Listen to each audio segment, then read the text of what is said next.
Oh, really? Have you actually bought a house? If that's the case, I'd like to move in with you.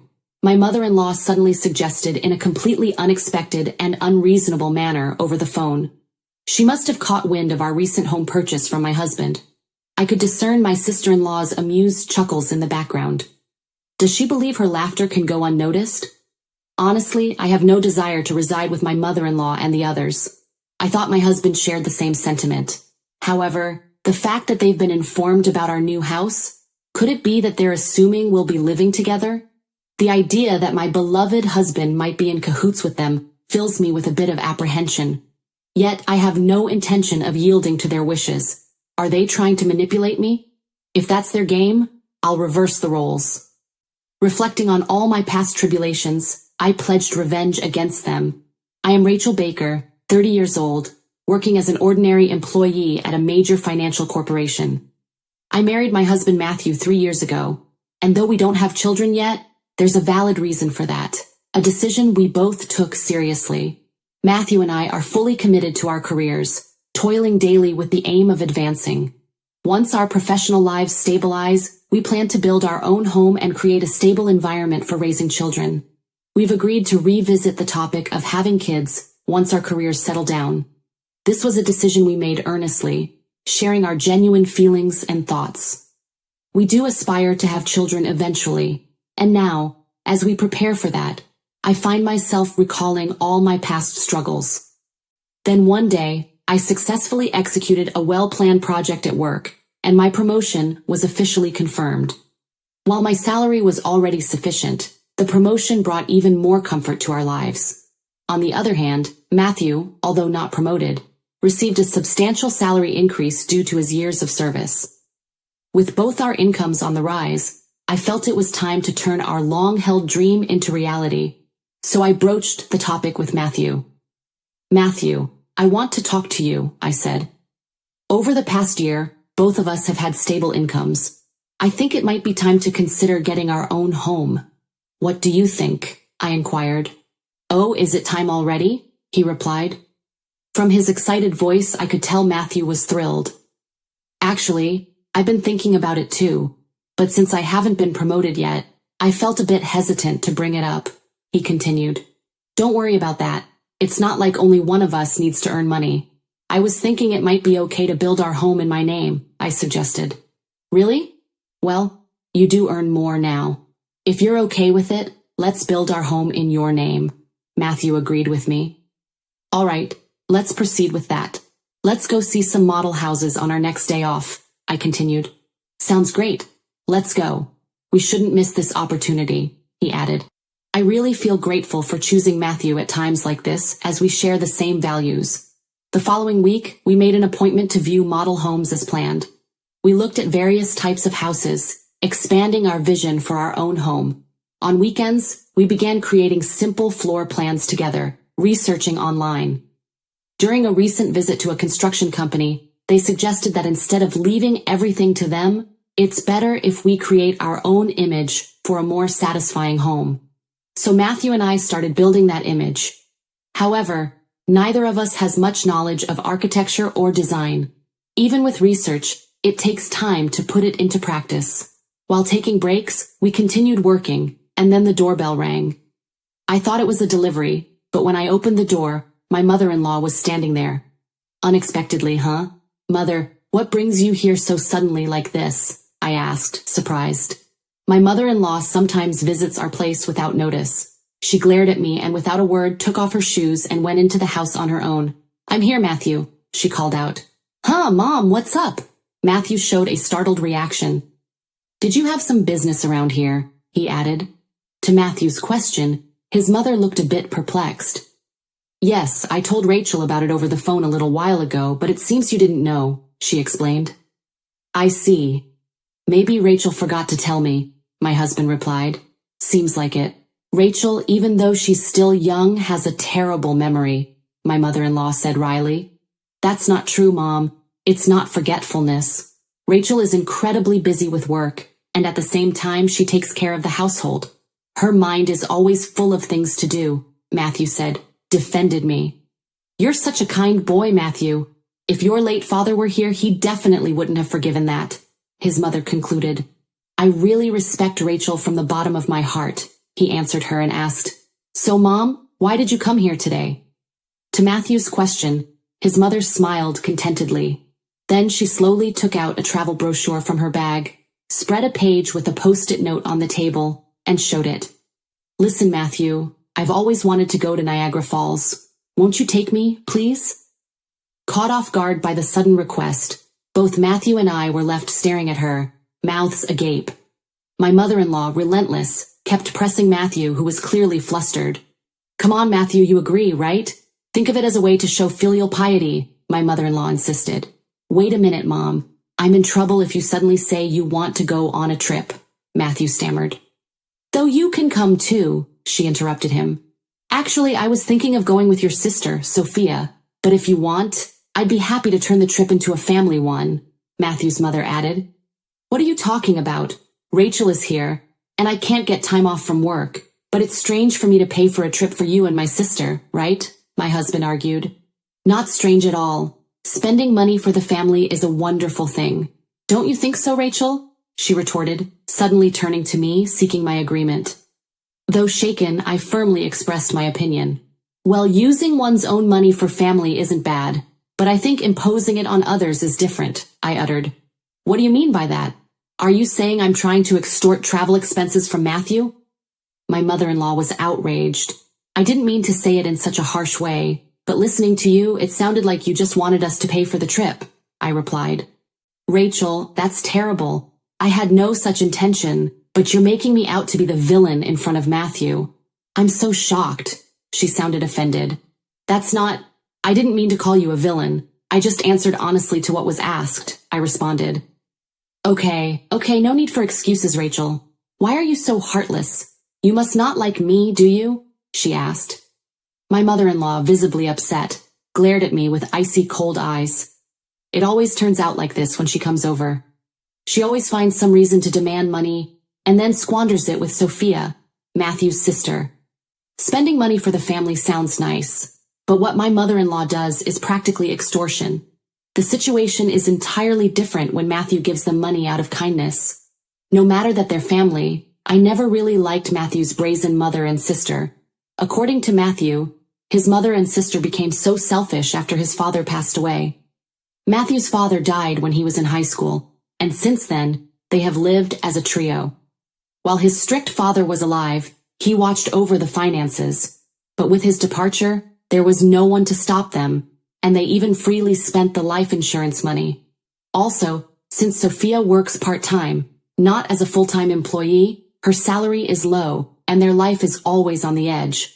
So this is why she regularly visits our house, making excuses like, life is tough, or, I want to relax and travel somewhere, to extort money from Matthew. Before marrying Matthew, it seemed he was at the mercy of his mother and her demands after his father's death. A sense of dependence for being cared for by his mother had bound Matthew. However, since marrying me, Matthew seems to be gradually realizing their true nature. Even when repeatedly asked for money, recently he's been trying hard to refuse. For Matthew, that's quite a growth. Moreover, he has recently become able to speak back firmly to his mother, to my mother-in-law's spiteful words like, "You don't like me, do you?" Or, "Why should I for such an uncharming daughter-in-law?" Matthew responded clearly, "Just because you're my mother doesn't mean you can speak badly of Rachel. Didn't Rachel just answer what you asked her, Mom?" He questioned in a firm voice. "You're taking Rachel's side," she said, looking hurt. "What are you talking about? I think you're in the wrong here, Mom," he continued. "That's so unfair. Surely Rachel must have poisoned your mind against me. Poor thing. You were such a kind child before you got married," my mother-in-law continued, trying to manipulate my husband. "I'm telling you that's not it. I'm saying this because I think so," Matthew insisted. Matthew's firm response surprised my mother-in-law, who was not used to being talked back to like that. With a frustrated look, biting her lower lip, she said, "Fine," and left. "I'm sorry, Rachel. I always make you feel uncomfortable," Matthew apologized softly. "No, it's okay," I replied. "You stood up for us this time. Once we build our own home, we'll be further away. Let's not interact with Mom and them," I offered. Yeah, that would be a relief. If you're okay with it, Rachel, I'm grateful, Matthew said with a nod. The place we were considering for our new home was quite far from our current apartment, improving the convenience to both of our workplaces. Our current apartment was about 5 train stations away from Matthew's parental home, but the new house would be 3 times farther and require transfers. The route from the station was also complex, so if we didn't give them the address, they wouldn't be able to find our new home. It was a good chance to cleanly break off our relationship with my mother-in-law. Later, we submitted our imagined floor plan to the construction company, and construction started 2 months later. After about half a year, our $500,000 dream home was completed. We managed to squeeze some time from our busy work schedules to pack a few days before the move. As I was packing, I received a call from my mother-in-law on my smartphone. Busy with the boxes, I turned on the speaker and answered the phone. "Hello?" I said. My mother-in-law started speaking in an unusually high-pitched voice. "Rachel, when are you moving? You bought a house, right? I want to live with you." Suddenly she began to say such an outrageous thing. She must have heard about our new home purchase from Matthew. I could hear Sophia, my sister-in-law, chuckling in the background. "That's great," Sophia laughed. "We can make Rachel work for us every day. Mom, you came up with a good idea," she added. Did they think their words weren't reaching me? It was clear they planned to piggyback on our move, imagining they could use me for an easy life. Honestly, I had no intention of living with them. I thought Matthew felt the same, but telling them about the new house, could it be that they're assuming we'll live together? The thought that my beloved Matthew might be in league with them filled me with a bit of fear, but I had no intention of letting them have their way. They're probably trying to use me, right? If that's the case, I'll turn it around and use them. I told them the date of our move. Then my mother-in-law and Sophia said, "We'll come to the apartment in the afternoon on that day. Take us with you in the car and arrange the movers for us too." They hung up after making their demands. But of course, I had no intention of complying. For now, I'll check the facts with Matthew. As I was about to go and tell him, he was already standing behind me. "Matthew, you were there," I said in surprise. "I came to say we should take a break, but was that Mom on the phone just now?" he asked, his face serious. "Ah, yes. I was going to talk to you about it too," I began. "Why did you tell your mother about our new home?" "It's not like that," Matthew said defensively. "Actually, when Mom came over last time, she seemed to have seen the floor plan of our new house. She kept pestering me about it every day, so I just—" "Rachel, I'm really sorry," my husband tried to explain. "I see. So, you don't intend to live with your mother, right?" I asked carefully. "Of course not. After hearing that phone call, I'm even thinking it's better to cut ties with her," he responded. Matthew's expression was filled with more anger than ever. It was the first time I had seen him this angry. From what Matthew told me, my mother-in-law had seen the layout of our new home and was convinced it was a spacious house. She had pretended to be interested and called Matthew repeatedly, asking him about the number of rooms and details of the facilities. But it seemed that Matthew was on my side, which relieved me. "Then there's no problem at all," I said, feeling a sense of relief wash over me. This made me determined to get my revenge on my mother-in-law. I've had enough of her saying whatever she wants, but it's goodbye to that now. I'll make sure to settle this properly. And so, the day of the move arrived. Matthew and I had the movers transport our things in the morning and headed to our new home in our car. By the time we finished moving everything, it was already past 1:00 p.m. Checking our phones while taking a break, we saw dozens of missed calls from my mother-in-law. "She called me too," Matthew said, sounding weary. Then my mother-in-law called again. I answered the phone with the speaker still on.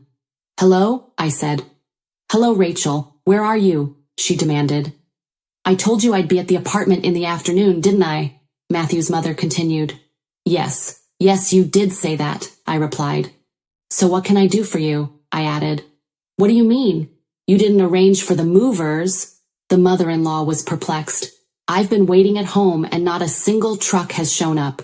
So I had to go to your apartment myself," she finished. "Is that so? Well, that's too bad.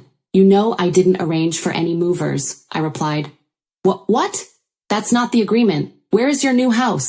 she snapped. "Huh? You really think I'd tell you?" I said clearly, my voice unwavering. My mother-in-law uttered a dumbfounded, huh. She probably thought that as long as Matthew was there, she could always have her way. But Matthew is different now. He's my precious ally, trying to cut off the bad ties with his family. Determined to release all my pent-up feelings, I spoke firmly. Just to let you know, neither Matthew nor I have any intention of living with the two of you from now on. Please don't involve yourselves in our lives, I concluded. What are you saying? Your opinion doesn't matter. It's up to Matthew to decide. At least tell me where the new house is right now, my mother-in-law demanded. Huh? How are you going to get here without even knowing the address? This house is in my name. I have the right to decide who lives here. If you two just barge in, it's trespassing, and I'll sue you right away, I explained without holding back my emotions. What? Trespassing? How rude to say that about your husband's family, she retorted. At that point, Matthew spoke up in a deathly cold voice. Family? My father, who was a family member, is already gone, isn't he? What are you saying, Matthew? His mother asked him. After hearing that last phone call, I'm utterly fed up with you two. Just having a blood relation with you is embarrassing.